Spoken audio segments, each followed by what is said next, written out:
Dear student, আশা করি তোমরা সবাই ভালো আছো। অন্বেষা ম্যাথ আড্ডা ইউটিউব চ্যানেল থেকে সবাইকে আন্তরিকভাবে শুভেচ্ছা ও অভিনন্দন জানিয়ে শুরু করছি আমাদের আজকের ক্লাস।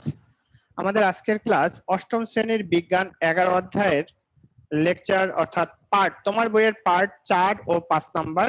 এইটাই হচ্ছে আমাদের লেকচার, অর্থাৎ এটা হবে লেকচার 3, এটা লেকচার 3 হবে আমাদের। তো যাই হোক, থাম্বনেলের উপরে লেখা থাকবে, পার্টটাও লেখা থাকবে এবং প্রতিসরণের বাস্তব প্রয়োগ এই কথাটাও লেখা থাকবে, তোমরা থাম্বনেলটা দেখলেই বুঝতে পারবা। তো দেখেন, আমাদের এই পার্টের মধ্যে আছে প্রতিসরণের বাস্তব প্রয়োগ। এই যে আলোর প্রতিসরণ, এটা বাস্তব প্রয়োগ মানে কি, আমাদের দৈনন্দিন জীবনে আমরা যেভাবে প্রয়োগটা করব সেটার কথা এখানে বলা হয়েছে।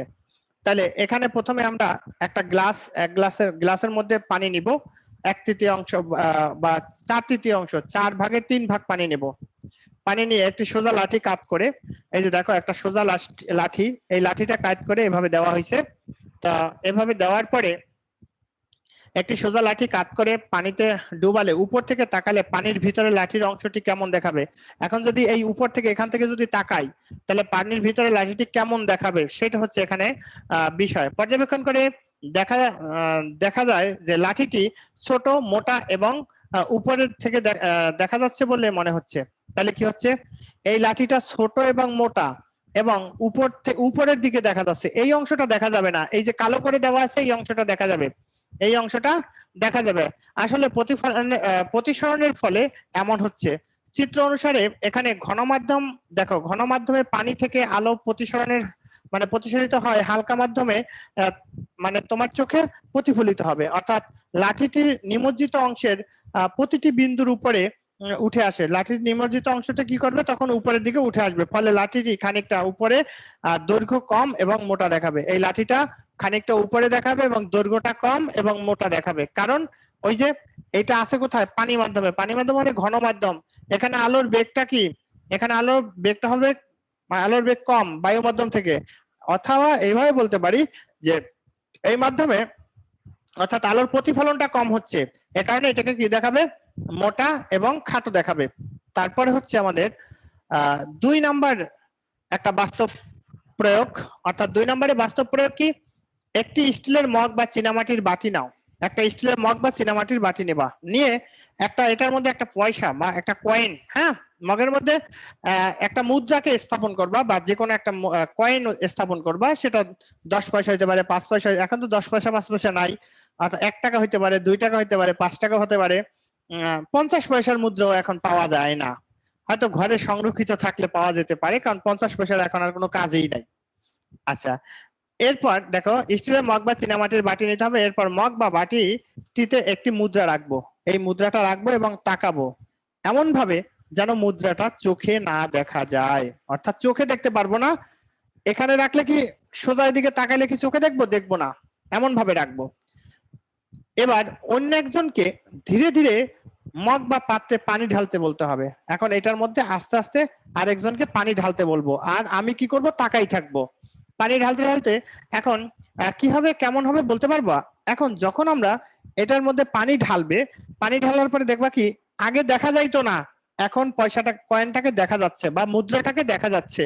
তাহলে দেখা যাচ্ছে কারণ চোখের সোজা সে সরল রেখায়, চোখ সোজা সরল রেখায় আসছে দেখে দেখা যাচ্ছে।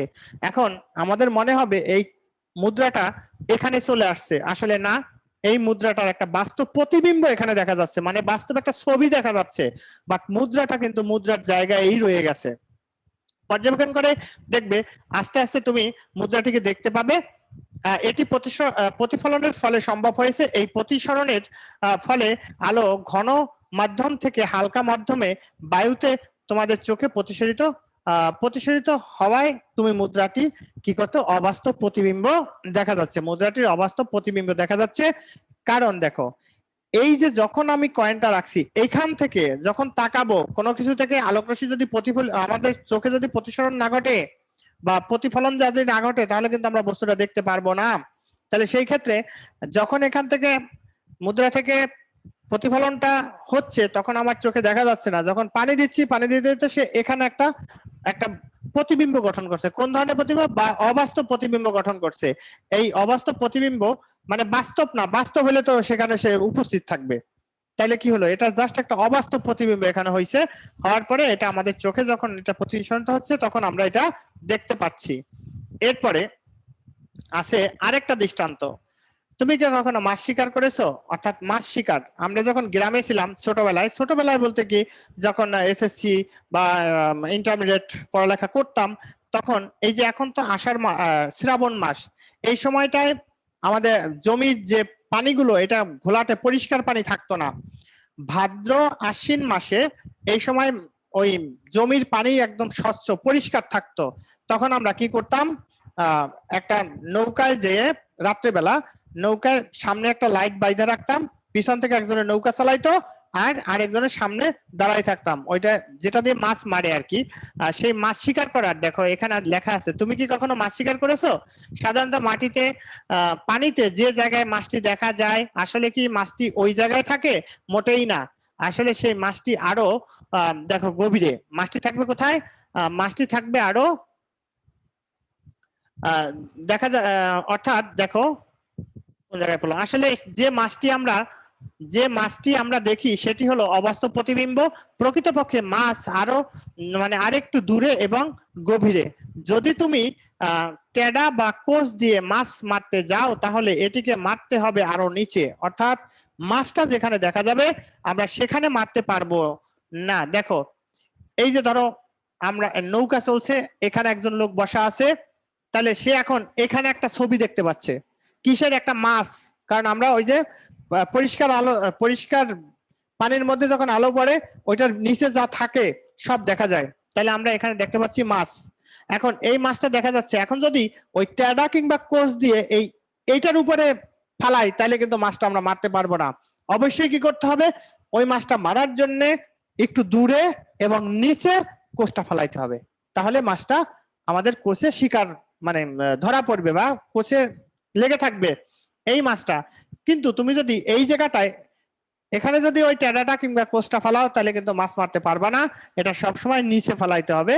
তো যদি কখনো গ্রামে যাও মাছ মারার চেষ্টা করো বা নৌকা দিনের বেলাও তুমি হাঁটতিছো জমির মধ্যে পানি আছে, ওখানে একটা মাছ দেখা যাচ্ছে, এখন তুমি একটা এরকম একটা ট্যাডা নিলা বা একটা নিলা, এরকম যদি মারো মাছ সোজা মারলে আর হবে না, মাছ থেকে নিচের দিকে মারতে হবে। মাছ থেকে নিচের দিকে যদি মারো তাহলেই মারতে পারবা, তাছাড়া মারতে পারবা না। এটা গ্রামে যেয়ে তোমরা নিজেরাও এই পরীক্ষাটা করে নিতে পারবে। এরপর হচ্ছে আমাদের পরবর্তী আছে কি 4 নাম্বারটা। তুমি নিশ্চয়ই বর্ষাকালে দেখেছো যে পুকুর ঘাট পানিতে তলিয়ে যাচ্ছে। গ্রামে যারা থাকে পুকুরে একটা ঘাট থাকে, সবার বাড়িতে আর ঘাট বাঁধানো থাকে না, ইট বালু সিমেন্ট দিয়ে কাঠ দেওয়া থাকে বা কাঠ বা কোনো একটা কিছু দিয়ে ঠিক ওখানে একটা ঘাট তৈরি করে, পুকুর ঘাট। তাহলে বর্ষাকালে দেখেছো যে পুকুর ঘাট পানিতে তলিয়ে যায়। বর্ষার স্বচ্ছ পানির জন্য পুকুর ঘাটের সিঁড়িটি কোথায় দেখা যাবে? পুকুর ঘাটের সিঁড়িটা কোথায় দেখা যাবে? আসলে এটিকে দেখা যাবে যায় এটি থাকে তার চেয়ে একটু নিচে, যেখানে দেখা যাবে তার চেয়ে একটু নিচে থাকবে অন্য জায়গায়, মানে উপরের দিকে দেখা যাবে কিন্তু থাকবে সে নিচে, থাকবে একটু নিচে। ফলে অনেকেই বুঝতে না পেরে পড়ে যায়। এমন ঘটনাটি আরো দেখতে পাবে তোমাদের যদি কেউ সেন্ট মার্টিন দ্বীপের পাশে অবস্থিত মানে সেরা দ্বীপে বেড়াতে গিয়ে থাকে, ওখানকার স্বচ্ছ পানিতে নিচের পাথর ও শৈবাল অনেক কাছে মনে হয়। এটা হয় মূলত আলোর প্রতিসরণের জন্য। মানে স্বচ্ছ শৈবাল বা দেখতে গেলে কি এটা হচ্ছে অনেক উপরে মনে হয়, কিন্তু না, আসলে এটা উপরে না, এটা নিচে, এটা অনেক গভীরে। এটা শুধুমাত্র এই স্বচ্ছ আলোর যে কি প্রতিসরণের জন্যই এই সব ঘটনাটা ঘটবে। তো আশা করি আপনারা এই যে এখানের যে টপিকসটা অর্থাৎ পার্ট কত ছিল 4 ও 5 বুঝতে পারছো। যদি 4 আর 5 কোনো সমস্যা থাকে তাহলে প্রশ্ন করতে পারো।